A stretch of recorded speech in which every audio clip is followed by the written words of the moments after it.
సంక్రాంతి అందరికీ పండుగే అయినా అస్సామీలకు మాత్రం మరింత ప్రత్యేకం. ప్రతి ఏటా ఇక్కడ సంక్రాంతి పండుగను మత్స్య మహోత్సవంగా జరుపుకుంటారు.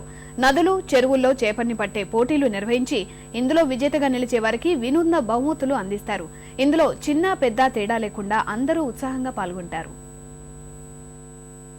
కొత్త సంవత్సరం ప్రారంభంలో వచ్చే సంక్రాంతి పండుగ అసోంలో ప్రజలకు మాత్రం మరింత ఉత్సాహాన్ని పంచుతుంది. దీనికి కారణం మకర సంక్రాంతి నాడు అక్కడ జరిగే చేపల వేటే.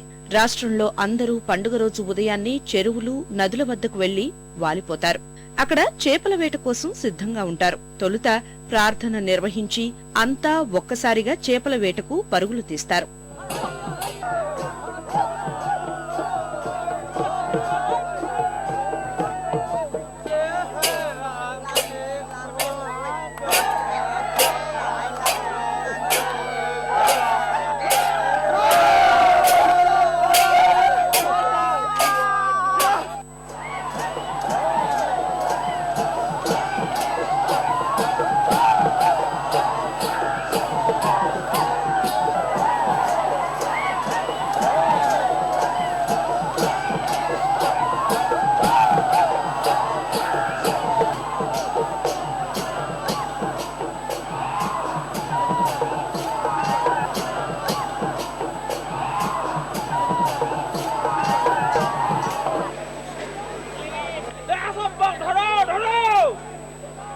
ఈ పోటీలో పట్టుకునే చేపలకు భారీ గిరాకీ ఉంటుంది.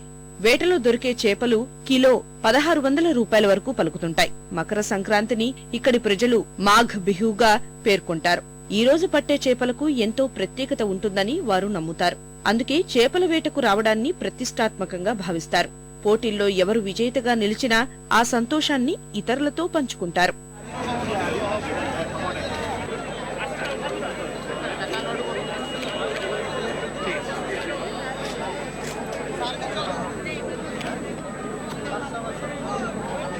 ये जो बिहू है जिसमें हम लोगों का खाने पीने का बिहू है, ये भुगाली बिहू बोलते हैं। तो इसमें हम लोग जितने भी हो सकते हैं भर के मतलब जो भी इच्छा होता है खाने के लिए, उसके लिए हम लोग का जो भी है उस शौक से हम लोग खरीदते हैं और उसी शौक से खाने के लिए ये करते हैं। इसीलिए और यहाँ पे इतना मेला लगता है कि हर कोई यहाँ पे तो आपको लोकल या तो बाहर का सारा मछली मिलता है, लेकिन आज के दिन में यहाँ पे बहुत सारे जगहों से लोकल मछली आते हैं जिसके लिए आदमी का इतना भीड़ होता है। लगता है मछली लेके आया है घाट से, ब्रह्मपुत्र का घाट से ले आया है, जैसे थोड़ा ये लगता है, अच्छा लगता है। तो ये अपना असमीज कल्चर है। మకర సంక్రాంతి పండుగను ఇంట్లో కుటుంబ సభ్యులతో జరుపుకోవడం సర్వసాధారణం. కానీ వీరు స్థానికంగా ఉండే ప్రజలంతా కలిసి జరుపుకోవడాన్ని బాగా ఆస్వాదిస్తారు. ఇక్కడ విజేతగా నిలిచిన చేపను పట్టిన వారు దాన్ని తీసుకువెళ్లిపోతారు. మిగతా చేపలను గుట్టలుగా పోసి అమ్ముతారు.